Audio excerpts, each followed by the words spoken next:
ಚಾಮರಾಜನಗರದ ಆಕ್ಸಿಜನ್ ದುರಂತದಲ್ಲಿ ಮಡಿದವರ ಕುಟುಂಬಸ್ಥರಿಗೆ good news ಸಿಕ್ಕಿದೆ. ಹೊರಗುತ್ತಿಗೆ ಆಧಾರದ ಮೇಲೆ ಕೆಲಸವನ್ನ ನೀಡಲಾಗಿದೆ. ಇನ್ನು ಆಕ್ಸಿಜನ್ ದುರಂತ ಸಂತ್ರಸ್ತರಿಗೆ ತಾತ್ಕಾಲಿಕ ಹೊರಗುತ್ತಿಗೆ ನೌಕರಿಯನ್ನ ನೀಡಲಾಗಿದೆ.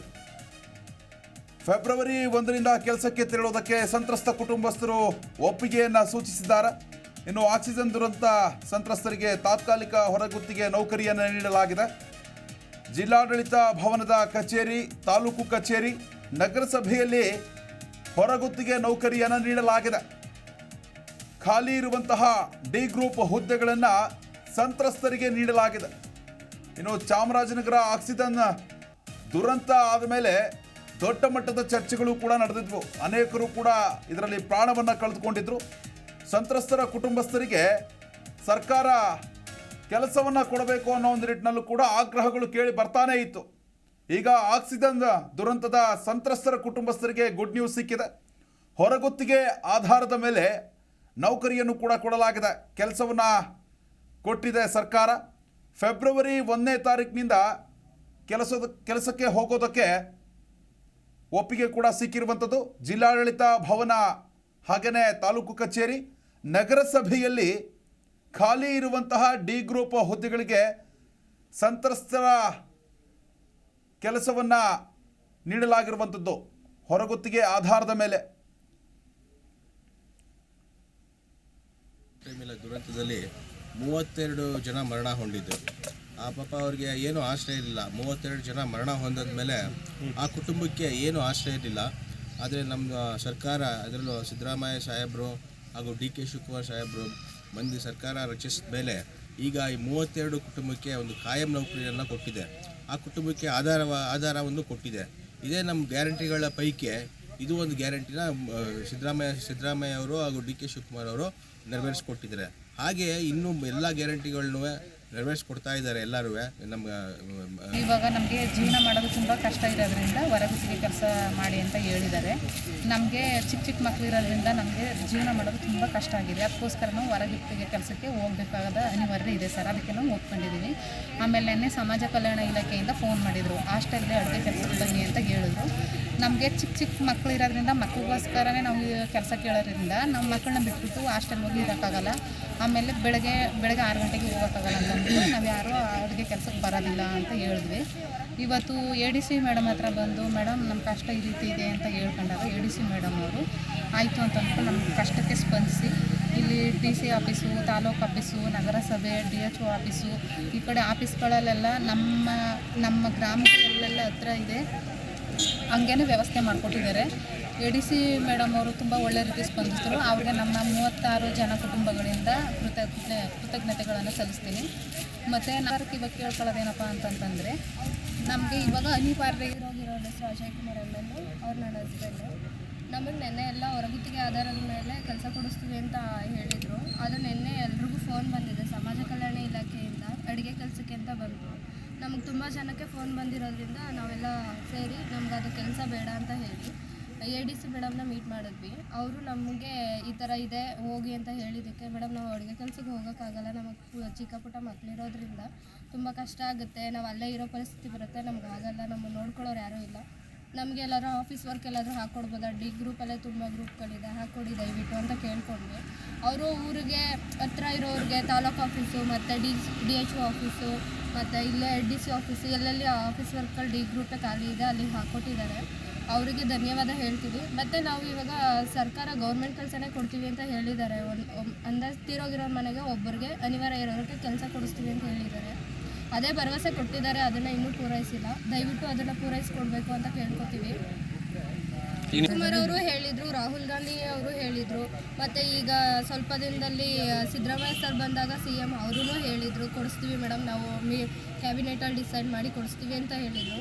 ಬಟ್ ಅದು ಇನ್ನೂ ಯಾವುದೂ ಪ್ರೋಗ್ರೆಸ್ ಗೊತ್ತಾಗಿಲ್ಲ ನಮಗೆ, ಏನಾಗ್ತಿದೆ ಏನು ಅಂತ. ಅಲ್ಲಿವರೆಗೂ ನಮ್ಮ ಕೆಲಸದ ಅನಿವಾರ್ಯ ಇರೋದ್ರಿಂದ ಎಲ್ಲೆಲ್ಲಿ ಜನತಾ ದರ್ಶನಗಳು ನಡೆಯುತ್ತೋ ಅಲ್ಲೆಲ್ಲ ಹೋಗಿ ನಾವು ನಮ್ಮ ಬೇಡಿಕೆಗಳನ್ನ ಇಡ್ತಿದ್ದೀವಿ. ಅಂದರೆ ಸರ್ಕಾರಕ್ಕೆ ಹೋಗಿ ಅದು ತಲುಪಲಿ, ಇವರು ಇದು ಬಂದು ನಮ್ಮನ್ನು ಕೇಳ್ತಾ ಇದ್ದಾರೆ ಅನ್ನೋ ಕಾರಣಕ್ಕೆ. ಬಟ್ ಅದು ಇವಾಗ ಹೊರಗುತ್ತಿಗೆ ಆಧಾರದ ಮೇಲೆ ಇವರು ತುಂಬ ಓಡಾಡ್ತಿದ್ದಾರೆ, ಕಷ್ಟ ಇರಬೇಕು ಅಂತ ಹೊರಗುತ್ತಿಗೆ ಆಧಾರದ ಮೇಲೆ ಕೊಟ್ಬಿಟ್ಟಿದ್ದಾರೆ. ನಮಗೆ ತುಂಬ ಅನಿವಾರ್ಯ ಇದೆ ಸರ್. ಅಂದರೆ ಒಂದು ಇದು ನೀವು ಹೇಳಿದ್ದು ಭರವಸೆನ ನಮಗೆ ಉಳಿಸ್ಕೊಟ್ಬಿಟ್ರೆ ನಮ್ಮ ಜೀವನ ಆಧಾರಕ್ಕೆ ತುಂಬ ಹೆಲ್ಪ್ ಆಗುತ್ತೆ. ನಾವು ಜೀವನ ಇಡೀ ಒಂದು ಸ್ವಲ್ಪ ಚೆನ್ನಾಗಿರ್ಬೋದು. ನಮ್ಮ ಮಕ್ಕಳನ್ನ ನೋಡ್ಕೊಳ್ಳೋದಕ್ಕೆ, ನಮ್ಮ ಕಾಲ ಮೇಲೆ ನಿಂತ್ಕೊಳ್ಳೋದಕ್ಕೆ ನಮಗೆ ತುಂಬ ಒಳ್ಳೆಯ ಅವಕಾಶ ಅನಿಸುತ್ತೆ. ದಯವಿಟ್ಟು ಇವಾಗ ಹೊರಗುತ್ತಿಗೆ ಏನಿದೆ ಅದನ್ನು ನಾವೀಗ ನೀವು ಹೆಂಗೆ ನಮಗೆ ಟೆಂಪ್ರವರಿಯಾಗಿ ಕೊಟ್ಟಿದ್ದೀರಾ, ನಾವೀಗ ಸ್ವೀಕರಿಸೋ ಪರಿಸ್ಥಿತಿಲಿ ನಾವಿದ್ದೀವಿ. ಹಂಗಾಗಿ ಟೆಂಪ್ರವರಿನ ನಾವು ಸ್ವೀಕರಿಸ್ತೀವಿ.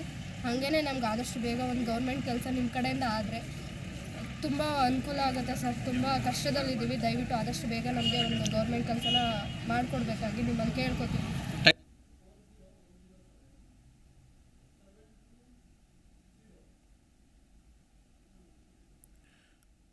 ಇನ್ನು ಚಾಮರಾಜನಗರದ ಆಕ್ಸಿಜನ್ ದುರಂತ ಸಂತ್ರಸ್ತರಿಗೆ ಹೊರಗುತ್ತಿಗೆ ಆಧಾರದಲ್ಲಿ ತಾತ್ಕಾಲಿಕ ನೌಕರಿಯನ್ನು ನೀಡಲಾಗಿದೆ. ಫೆಬ್ರವರಿ 1ನೇ ತಾರೀಕಿಂದ ಅಂದರೆ ನಾಳೆಯಿಂದ ಅವರು ಕೆಲಸಕ್ಕೆ ತೆರಳೋದಕ್ಕೆ ಸಂತ್ರಸ್ತರ ಕುಟುಂಬಗಳು ಕೂಡ ಒಪ್ಪಿವೆ.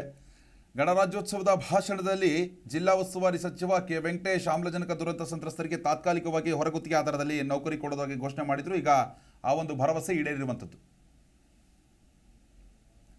ಇನ್ನು ಆಕ್ಸಿಜನ್ ದುರಂತದಲ್ಲಿ ಮಡಿದಂತಹ ಸಂತ್ರಸ್ತರ ಕುಟುಂಬಸ್ಥರೊಬ್ಬರು ಸವಿತಾ ಅನ್ನೋರು ದೂರವಾಣಿ ಸಂಪರ್ಕದಲ್ಲಿದ್ದಾರೆ. ಅವ್ರನ್ನ ಮಾತನಾಡ್ಸೋಣ.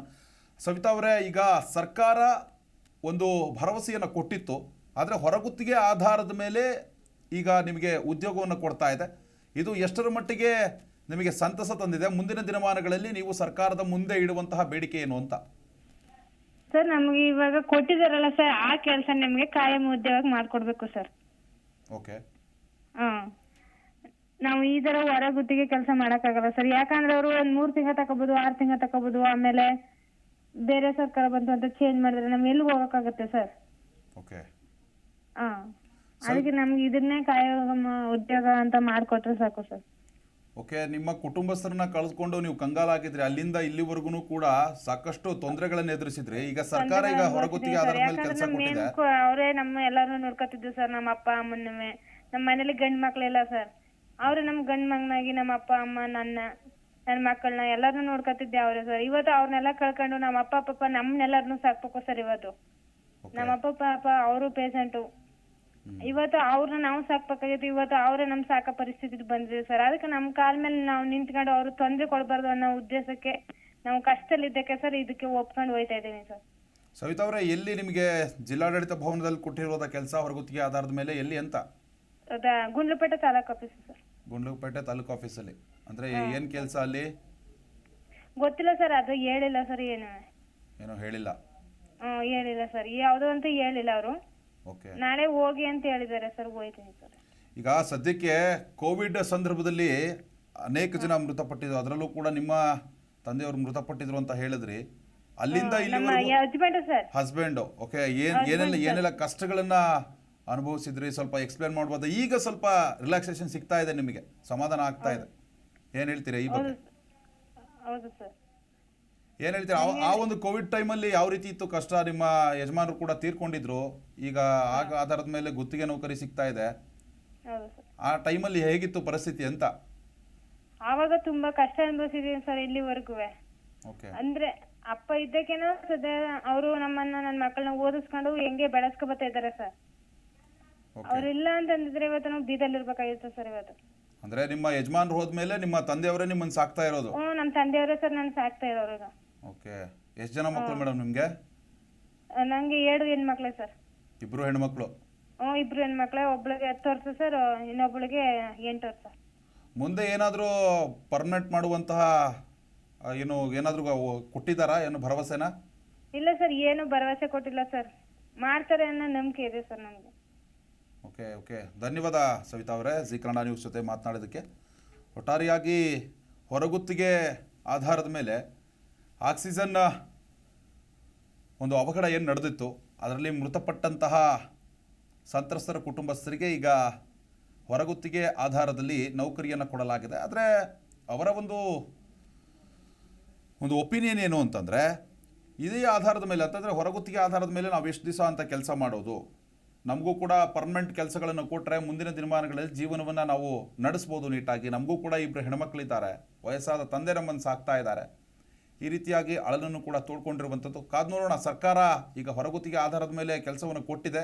ಮುಂದಿನ ದಿನಮಾನಗಳಲ್ಲಿ ಈ ಒಂದು ಕೆಲಸವನ್ನು ಕಾಯಂ ಮಾಡಿದ್ರೆ ಆ ಸಂತ್ರಸ್ತರ ಕುಟುಂಬಸ್ಥರಿಗೂ ಕೂಡ ಹೆಚ್ಚಿನ ಸಹಾಯ ಆದಂಗಾಗುತ್ತೆ.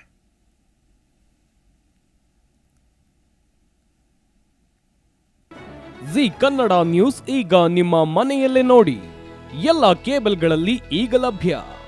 ಸನ್ Direct 292, Jio TV 1334, U digital 162, city cable 51, GTPL 17, Abhishek cables 821, rock line telecommunication 51, Shri Basaveshwara number 60, Vinayaka digital number 53, in digital number 896ರಲ್ಲಿ.